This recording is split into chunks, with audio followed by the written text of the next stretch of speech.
परमेश्वराचा गौरव असो. अधर्माच्या सिंहासनाबरोबर केलेला करार आहे का?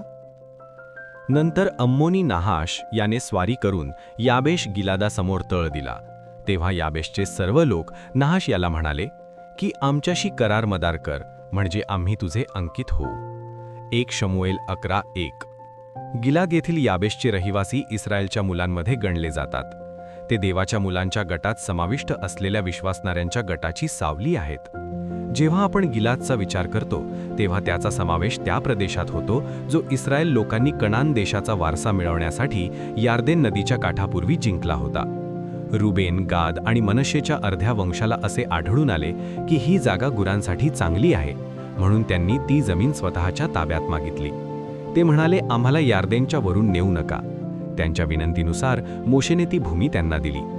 जेव्हा आपण या गोष्टीचा आध्यात्मिकदृष्ट्या विचार करतो तेव्हा स्वर्गीय कणांच्या प्रवासाच्या मध्यभागी त्यांनी गिलाद नावाचा देश पाहिला, जो त्यांच्यासाठी चांगला नसलेला एक जगासारखा देश आहे, परंतु त्यांच्या मालमत्तेसाठी, गुरांसाठी.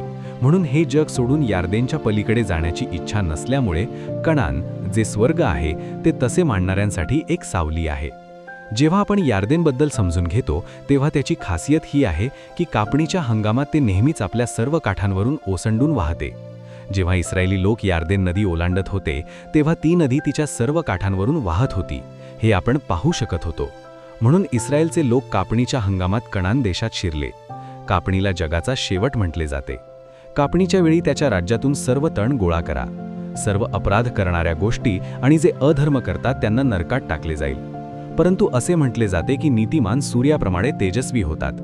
त्यांच्या रूपांतरित शरीरातील परमेश्वराचे गौरव त्यांना तेजस्वी बनवते. म्हणून जगाच्या अंती म्हणजेच कापणीच्या वेळी यार्देन नदी ओलांडून मृत्यू येईल आणि त्याद्वारे देवाचे राज्य असलेल्या कणान देशात प्रवेश होईल. जेव्हा फळे येतात तेव्हा कापणीची वेळ आल्याचे दिसून येते. जेव्हा आपले जीवन एखाद्या मौल्यवान फळासारखे होते, प्रभूच्या प्रकटीकरणाच्या वेळी आपला प्रभू जो माळी आहे त्याच्याद्वारे आपण एकत्र अनंत काळात एकत्र जमू, जो अनुभव कोठारांमध्ये एकत्र जमण्याचा आहे. म्हणून जेव्हा आपण गिलादच्या रहिवास्यांबद्दल विचार करतो, जे जगाची समृद्धी पाहून याच जगात राहण्याची इच्छा बाळगत होते, ऐहिक लोक देवाच्या राज्याचे तण आहेत. ते या पृथ्वीवर अनंत काळ जगण्यासाठी स्वतःला आनंदित करतात, पण त्यांना याची जाणीव नसते की मृत्यूने त्यांना हे जग सोडावे लागेल. गिलादचे रहिवासी रौबेन, गादी आणि मनश्शे या पिढ्या इस्रायलच्या मुलांमध्ये प्रथम जात म्हणून जन्मल्या आहेत. ते स्वर्गात नावे लिहिलेल्या प्रथम जातांच्या मंडळीची सावली आहेत. ते लोक आहेत ज्यांना स्वर्गीय कणांचा वारसा मिळवण्यासाठी देवाने बोलावले आहे, किंवा ते ज्यांना देवाने बोलावले आहे, नीतिमान ठरवले आहे आणि नवीन येरुशलेम नावाच्या पवित्र शहरात वारसा मिळवण्यासाठी गौरवाकडे नेले आहे.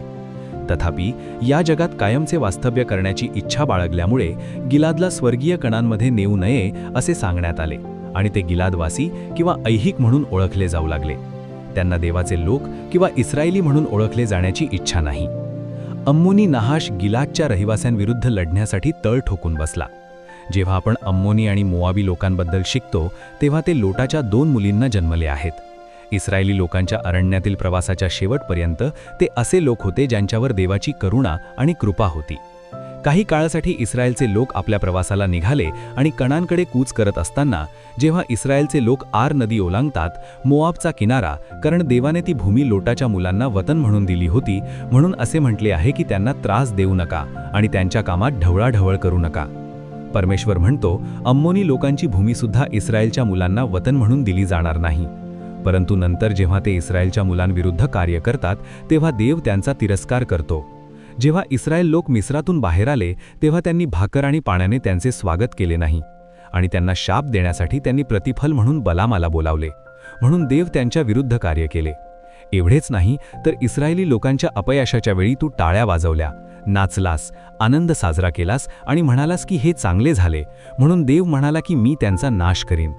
तर फक्त त्यात सैतान आणि त्याचे दूत दाखवले आहेत. नाहाश या शब्दाचा अर्थ सर्प आहे. तो जुना सर्प जो सैतान आहे, ज्याने आदामाला एदेन बागेत ढकलल्यानंतर त्याच्या पतनाचा आनंद साजरा केला.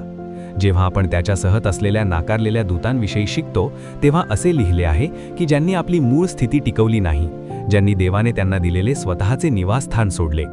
आजही काही व्यक्ती अनंत काळातील आपले शाश्वत निवासस्थान नाकारून सैतान आणि त्याच्या दूतांसहत राहत आहेत.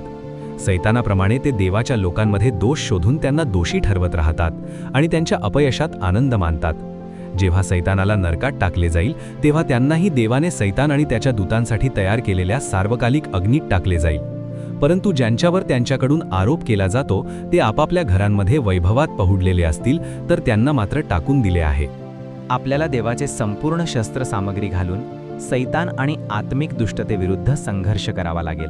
परंतु याबेश गिलादच्या रहिवाशांनी त्यांच्यावर हल्ला करण्यासाठी तळ ठोकलेल्यांशी लढण्याऐवजी नहाशशी करार करून त्याची सेवा करण्याची इच्छा केली. ही त्यांची समस्या नाही. ते जिथे आहेत तो गिलादचा प्रदेश कराराचा प्रदेश आहे. हे तेच ठिकाण आहे जिथे परमेश्वराचे भय बाळगणाऱ्या याकोबाने लाबानाबरोबर करार केला. त्यांनी करार करण्यासाठी गिलादच्या पर्वतावर आपला तंबू उभारला. या जगात राहणे म्हणजे अधर्माच्या सिंहासनाशी आणि या जगाचा सेनापती सैतान याच्याशी संगती ठेवण्याचा अनुभव घेणे होय. जे या जगाचे नाहीत तेच जगाचा प्रतिकार करू शकतात. ते असे लोक आहेत ज्यांचा जग द्वेष करते, परंतु जे या जगाचे मित्र होऊ इच्छितात ते या जगाच्या सेनापतीशी करार करत आहेत हे न जाणता देवाचे शत्रू बनतात. ते या जगाशी जुळवून घेण्यास आनंदी आहेत. या परिस्थितीत आपण देवाच्या मुलांनी एक गोष्ट लक्षात ठेवली पाहिजे जी याबेश गिलादचे रहिवासी विसरले आहेत. लाबानाने याकोबाशी करार करण्यापूर्वी एक गोष्ट सांगितली. लाबानाकडे याकोबाला इजा पोहोचवण्याची शक्ती असूनही देवाने त्याला जी आज्ञा दिली, तू याकोबाशी चांगले किंवा वाईट असे काहीही बोलू नकोस, याची काळजी घे. जेव्हा सैतान इयोबाला संकटांनी पीडित करत होता तेव्हा दीव सैतानाला म्हणतो, पण त्याचे प्राण वाचव. जे शरीराला मारतात पण आत्म्याला मारू शकत नाहीत त्यांना भिवू नका. म्हणून त्यांना नाहाश किंवा सैतानाची भीती बाळगण्याची गरज नाही. जगाशी त्यांची मैत्री असल्यामुळे ते जगाच्या अधिपतीशी करार करतात आणि जुना सर्प असलेल्या सैतानाची सेवा करण्याची इच्छा बाळगतात. परंतु नाहाशची म्हणजे सैतानाची इच्छा होती की त्यांनी आपले उजवे डोळे काढून टाकावेत आणि सर्व इस्रायलावर त्याचा कलंक लावावा. तो म्हणतो की या अटीवरच तो करार करेल.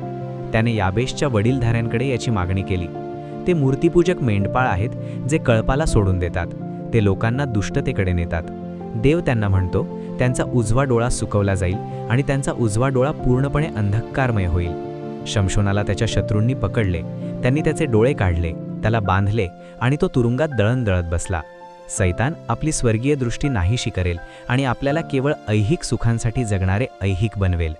सैतानाची ही फसवणूक आहे की तो आपल्याला तुरुंगात टाकून सैतानाचे गुलाम म्हणून जगायला लावतो. रोजच्या जगण्यासाठी, ऐहिक सुखासाठी आणि संपत्तीसाठी कठोर परिश्रम करायला लावतो. एवढेच नाही तर त्यांचे डोळे काढले जातील असा विचार इतर काहींच्या मनात नेहमीच प्रबळ असे. त्यांची आध्यात्मिक दृष्टी नष्ट होईल की काय या भीतीसह जगण्याचा तो अनुभव आहे. त्यांच्या जीवनात नेहमीच एक आध्यात्मिक कोरडेपणा राहील. याबेश या शब्दाचा अर्थ कोरडेपणा आहे. याबेशचे वडीलजन तसे म्हणत आनंदित झाले तरी नाहाशला हा कलंक सर्व इस्रायलावर लावायचा होता. परमेश्वर असे कधीही होऊ देणार नाही, कारण इस्रायल लोक परमेश्वराचे आहेत.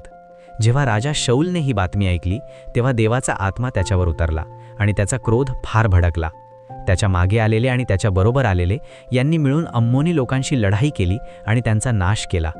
आमचा राजा प्रभू येशूचा जगाच्या अधिपतीशी काहीही संबंध नाही आणि तो त्याच्याशी कोणताही करार स्वीकारत नाही.